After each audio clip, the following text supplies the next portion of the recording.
And we're live to the world. So hello, good morning, good evening, and good afternoon. And wherever you are listening to this wonderful podcast, the Global Sales Leader podcast. I'm your host, Jason Cooper. I'm a sales strategist, sales coach. I help deliver better results by connecting people with people skills and developing long-term relationships with businesses and people within that businesses and help them exceed at what they do. So you're very welcome. I'm also very hot today. I've got a wonderful guest today, and she is Sophia. Welcome. Thank you very much, Jason. I'm also boiling hot in London today, but It's great to be having this conversation. I think the work that you're doing is just God's work because we're all selling, right? At work, we're selling, to our friends, we're selling, to our partners, we're selling. We're always trying to convince somebody to come over to our point of view. So the better we learn to do it, I think the better lives we'll all lead.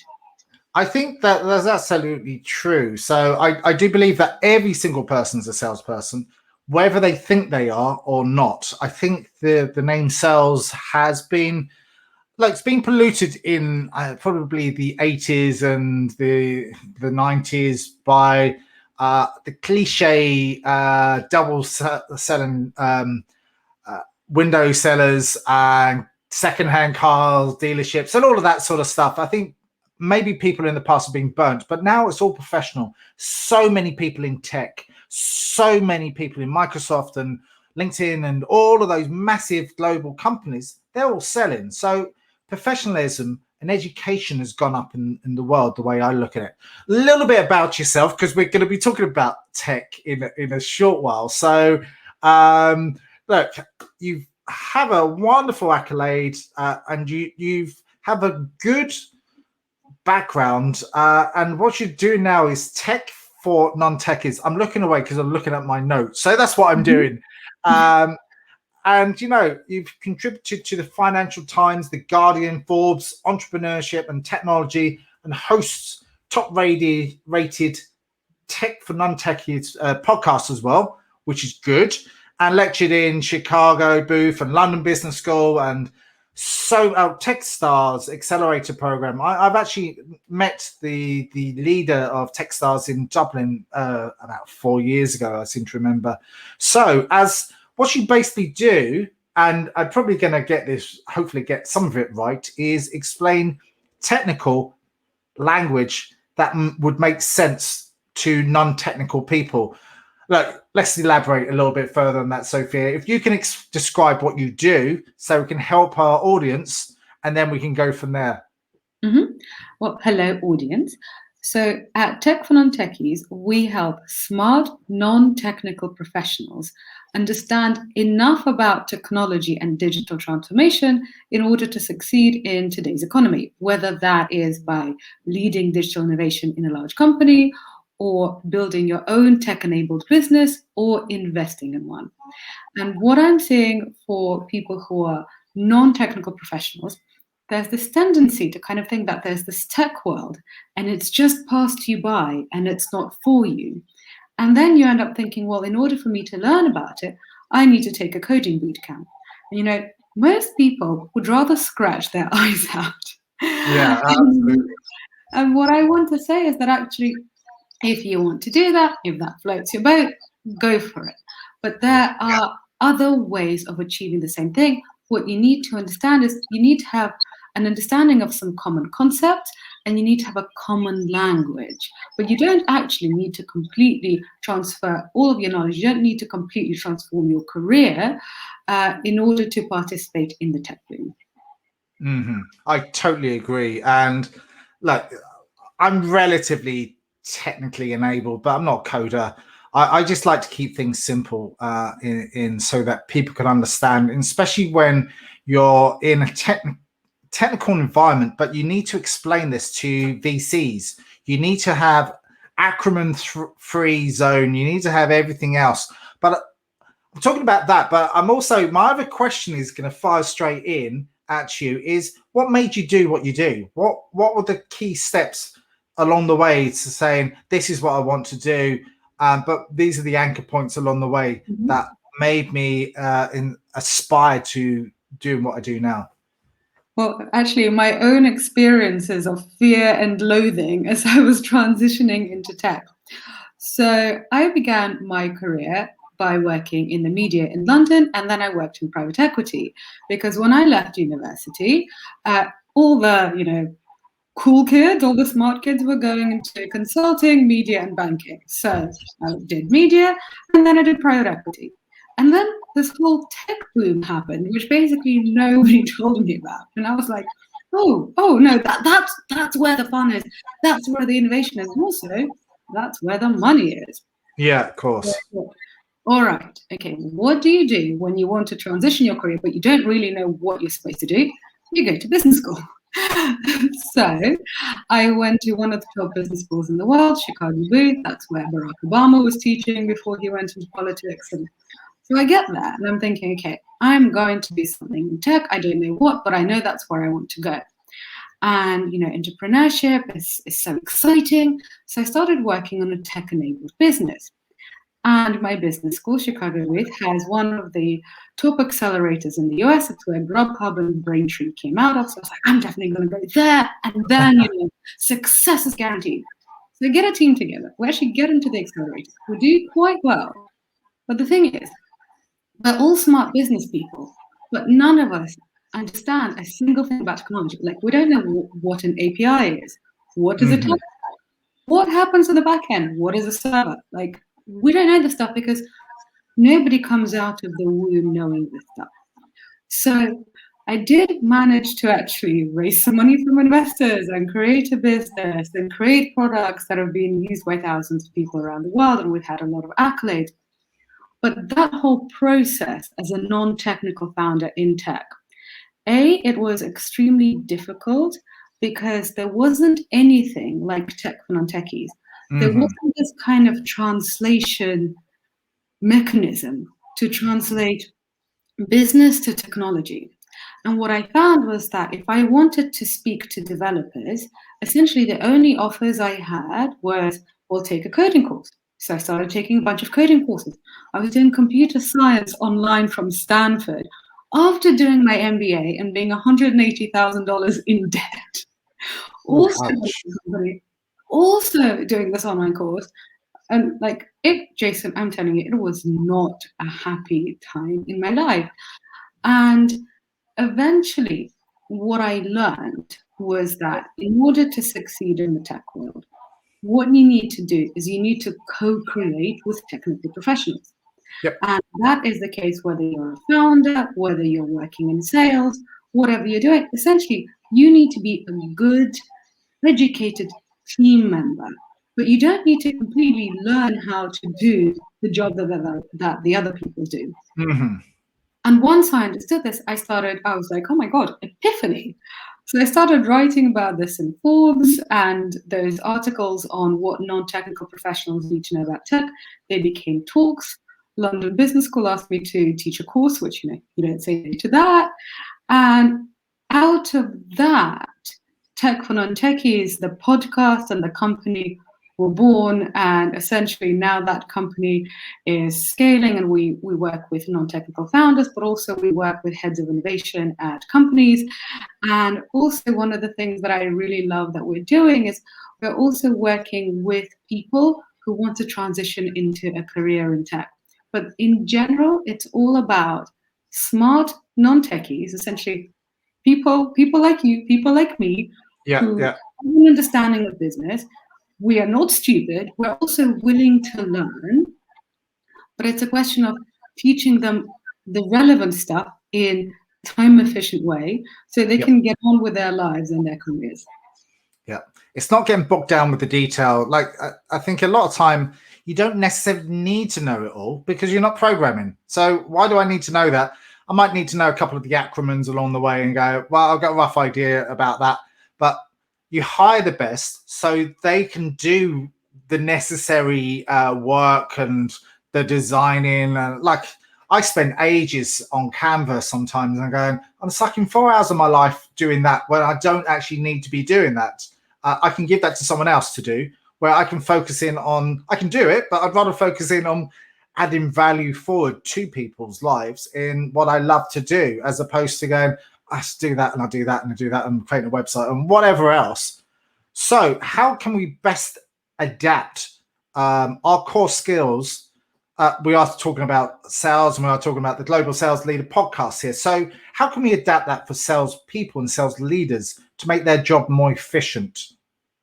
Well, it's funny you say that, because literally yesterday, a new client joined Tech for Non-Techies, and he works in procurement. So I know that for your sales audience, you have all sorts of thoughts and feelings about people in procurement. Yeah. And so this gentleman, he has worked in procurement all of his life, but never in tech procurement. And now he's joined a tech company. And so essentially he needs to review contracts.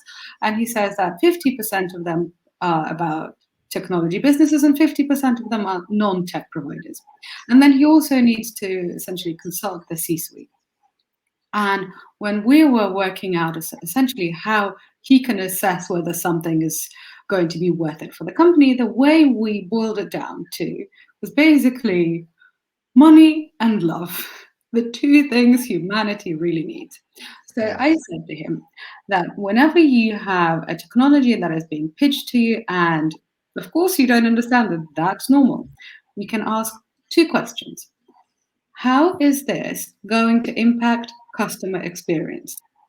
That's the love part. Yeah. What is this technology going to do to make our users, to make our customers happy? And then the money part is, what is this technology going to do to make us money or to save us money?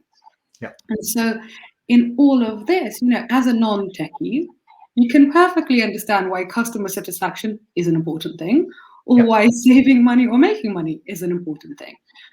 The tech stack, you don't actually need to know what's in there. Okay, if you learn some stuff, you will be able to probe it a little bit better. But essentially, technology is about solving a problem that you understand. And essentially, what problems are we all solving, Jason? Yeah. They're all problems about love or money. Yeah. And I also think it's, as you said, it's also about time. People want to value their time as well, because that saves you money as well and streamlines the process. Ironically enough, I was with a client yesterday, and we were chatting, meeting face to face. And while he was talking, I was going on my computer and taking some notes. Then I was using a piece of artificial intelligence to create some content around the context of what he was saying. He said, I'm doing this because it makes my life a lot quicker. I just press a button and it creates around the words and the phrases that I'm using. It just creates a whole thing. I go, bang, got that.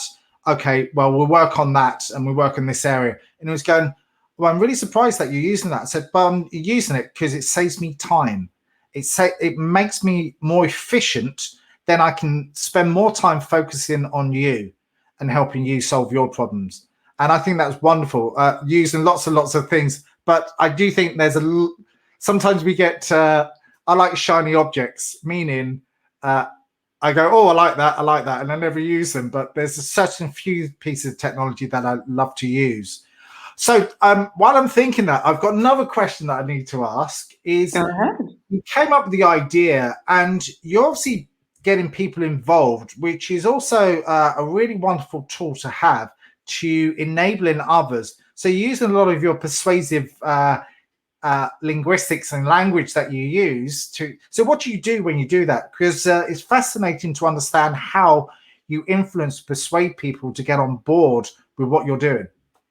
So, it's interesting because I've actually had to overcome a lot of my own objections. And I think that you and your audience will really understand that the first person and the hardest person to convince is yourself. And once that's done, then, you can go and sell pretty much anything to anyone.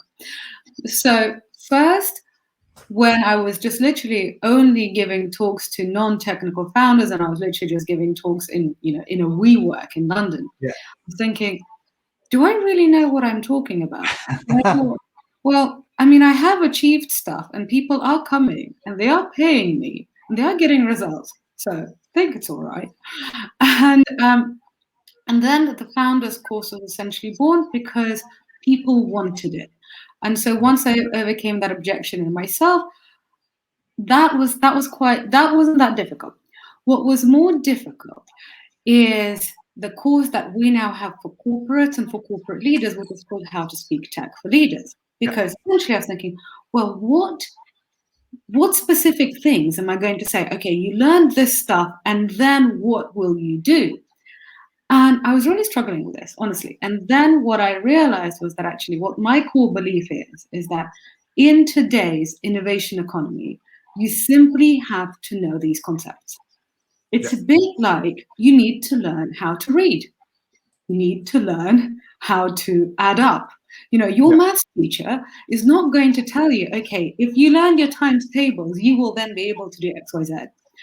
And essentially, when I was trying to work out, okay, well, what purpose is it? Like, what are people going to be able to get out of it? I kind of got lost. And to be honest, I wasn't really able to convince anybody. But once I realized that actually it's not a learn this and then you'll be able to do the specific thing. It is, once I realized in myself that what I genuinely believe and what I genuinely see is that you simply cannot have a good, interesting career in today's economy unless you understand things like what is agile, what is design thinking, what does digital transformation actually mean in practice, like not just random words, but like what happens, who does it, what are the perspectives of data scientists. Unless you know this stuff, you're basically illiterate. And if you're illiterate, let's just take that extreme example. If you're illiterate, you can still do things. You can still, you can still perform some sort of labor and you can still get paid. But of course, your opportunities are going to be much, much narrower. And so there's a slightly long answer to your question, but for me, it was really taking the time to understand what I think. And once I realized what my conviction is, then it didn't feel like sales, because now I literally say, of course, my opinion is not objective. Like, that is true. You don't have to believe me, but this is what I think. And this is why I think it. And literally since, after that, the sales started coming in. Yeah, it's a matter of getting over the imposter syndrome, which is the self-talk and the self-doubt. So once you understand and you recognize that, you go, well, okay, you start to think about what others are thinking as opposed to what you're thinking. And once you understand that you're more of an expert than you think you are, it's all perception then. And it's how you come across as an expert, and you come across accountable and credible in front of other people. And then they see you as the expert for them to come to you. So I think that's all part and parcel of persuasion engineering. It's actually going in front of people and say, these are my thoughts, these are my ideas, but this is my accreditation. This is what I've learned behind me. You go into Chicago and this, that, and the other.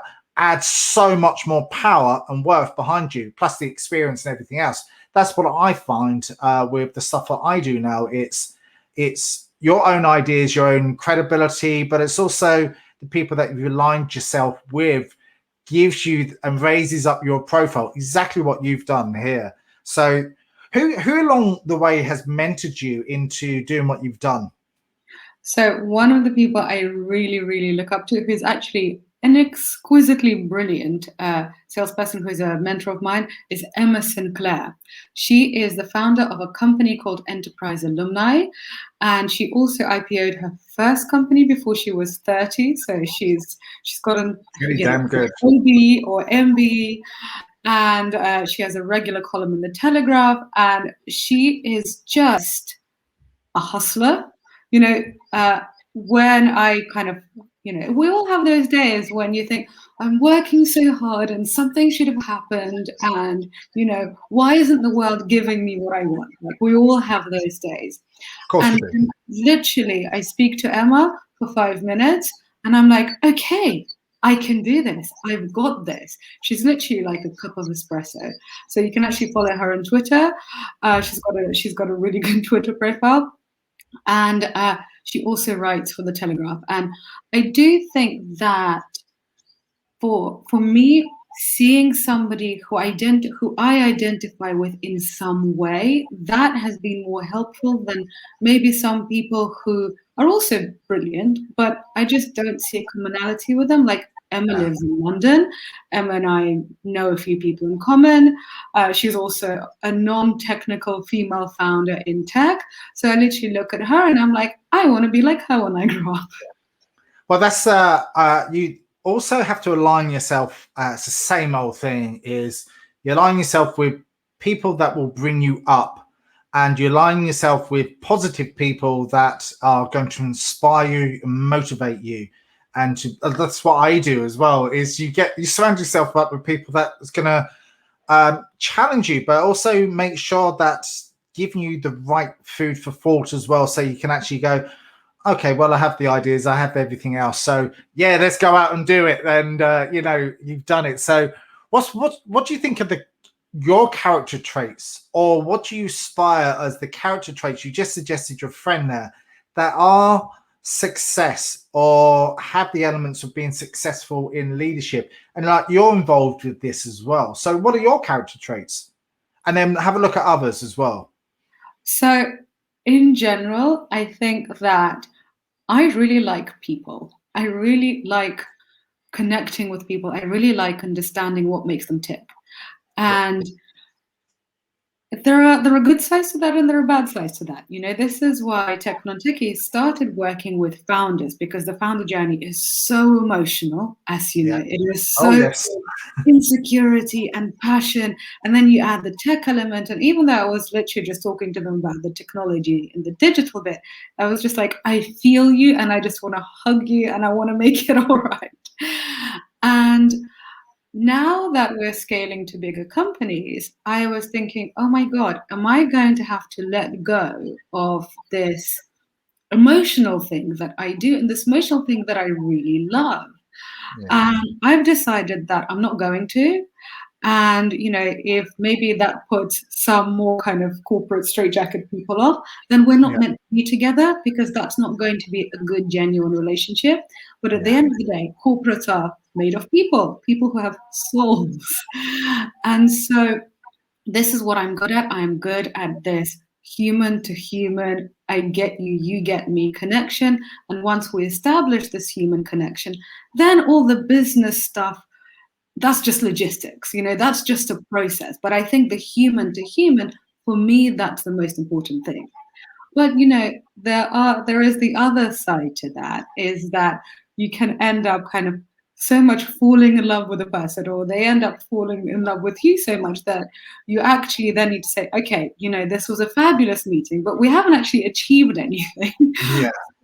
And this is why when you have a character trait that you know, you then need to essentially mitigate it.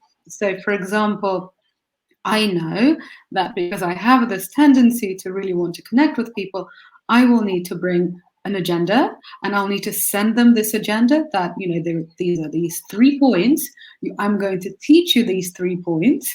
And if you learn these 3 points, and I'm comfortable that you have learned these 3 points and you know how to implement them in your company, then, you know, then we can talk about your mom, your boyfriend, your dog, whatever it is. But we need to make sure that the agenda gets covered. So there are, you know, there's the yin and yang to everything. But what about you, Jason? What character traits do you think drive you? Yeah, that's a good question. And it's trust, empathy, focused. And for me, I like to see a little sparkle in people's eyes once they get it. Oh, I love that. I've missed it so much during the pandemic. You know, being in an actual classroom, like with my MBA students, and just seeing how they walk in and they think, oh, I don't know, this is all going to go over my head. And then they learn new things and opportunities open up to them and they feel like the world is bigger. It's literally just better than any drug. And gives you that eureka moment. So I've always thought that anyway, and something that I love to do, getting inside people's head, but helping them explore based around asking them questions, but also sitting in their shoes, and hopefully it resonates back as well. So lots of different feelings, but it's got to be built on trust, and we've got to be congruent with everything that we say comes out of our mouth, but our body language as well. That is also really awesome. So like, you run a podcast as well. So if you were interviewing you, what would you actually say to yourself if you were interviewing yourself? Oh, wow. Well, I guess my first question would be, what do you wish you had known when you first started transitioning into tech? And the reason why I asked this, I would say this, is because I had wasted so much time and so much money, but more importantly, so much stress and insecurity on just doing things that didn't need to be done at all, like taking an online coding course from Stanford. Not necessary. I literally spent 3 hours coding a little blue square into a little black square. Like, why, Jason? But also another thing is that I do think that the insecurity and shame part is a really important part that a lot of smart, non-technical professionals feel when we start getting into the tech world. And we then try to overcompensate by trying to learn all of the jargon and taking all sorts of unnecessary courses, and essentially diminishing our own value, and essentially kind of thinking, oh, my previous experience doesn't count. My previous experience counts. I worked at a private equity firm when I have an MBA from Chicago. It counts. But when I went into this whole new world, I just forgot about every single achievement I'd ever had. And I see smart non-technical professionals, when they start participating in digital for the first time, it's like they forget all of the brilliant stuff that they've actually already done. And because they forget that, they then end up losing their confidence, which means that they don't put their hand up as much. They're not as convinced in making the sale because they don't believe in themselves. And then it just becomes a downward spiral. Yeah, it does tend to do that. So what other question would you ask yourself? Another question I would ask myself is probably on how to work with technical professionals and how to hire them, and also how to fire them. Because, and I'm not saying that I have all of the answers, but I have more answers now than I did before. And here it's one of these things that if you are working in a tech-enabled business, or for example, if you're an investor and you are an angel investor, or you're a venture capitalist, or if you're working in a large company and you've decided to embark on an innovation project, somebody somewhere will have to hire some developers. You might have to be the person who signs off the fee. So how do you do that? What I would say is, if you're non-technical, just get a technical advisor to help you. So essentially, you need to do some of the interviewing, you need to do some of the questioning, but also just acknowledge that there is if there is a technical interview, if there is a test, if there's a tech test, you can't assess whether that person is doing a good job or not. So literally, you could just call up a friend who is maybe a CTO in a company and just say, hey, I'll pay you a day rate. Can you just interview these 5 candidates? And literally paying your tech friend for one day rate is then going to save you so much money and headache down the line. And also it's going to make you look credible to the people that you're hiring. Absolutely. I totally concur with that. So just a food for thought, actually, is because I do this a lot, but I sit back and close my eyes and I go into a trance-like state. But what I'm actually doing is I'm visualizing a future, or I'm designing something in my head, or it's a meditative state where I can actually see things for what they actually are. So if you had a quiet space to enable you to rationalize your thoughts. What is that, and how would you use that, and how do you use that, if you use it at all in that way? Well, so I have worked with coaches over the years, and literally all of these practices, they have completely changed my life, because I do think that when you're building something, and what I'm building, it's new. It's not a coding school, it's not an innovation consultancy. And so essentially, in order for me to teach the relevant things, and in order for me to be convinced in what I'm doing and to actually help people achieve things, I do need to have that quiet time to test ideas and to really kind of let the muse come. So I now have a coach, and we work on something that's called thought work. So basically, when you are working out kind of what is the noise in your head, which thoughts do you want to keep, which thoughts do you not want to keep, and that's really helpful kind of for the psychological aspect of sales and running a business. I mean, anybody who wants to discover thought work, there are so many podcasts out there. There's one by Cara Lowenthal, which I love. It does have a curse word in it, so I'm not sure if I'm going to say it. But Cara Lowenthal has a great podcast on that. Yep. But essentially, I also think that you can apply those same tools, those same thought work tools, to then working out your ideas. Because as I was saying, in my experience, the most important and hardest person to sell to is yourself. Absolutely.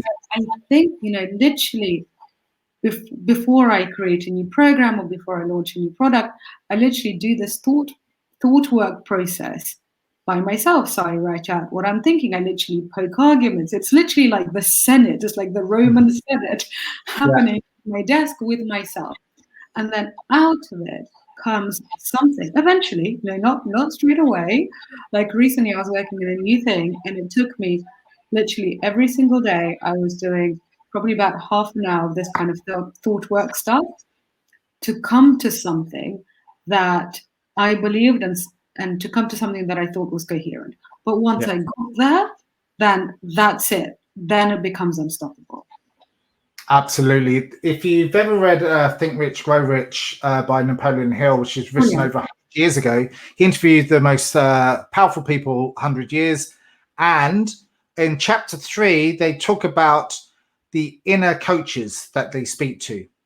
And they have a conversation internally in their mind with the coaches. And that's a practice that I've been taught about 8 years ago, having your inner dialogue with, fundamentally it's with yourself, but you're having these conversations about challenges, issues, opportunities, or whatever outcomes that you want to get over. But it's a wonderful path. And all the people that I've interviewed over the last year, 70, 80 people, they all say the same thing. Success is a habit, but you also have to have that vision and the internal dialect that with yourself to get it external as well. So that communication is your own personal people skills, and that breeds other people skills to other people as well. But, today's been a wonderful conversation. I really appreciate that. How can people find out more about you?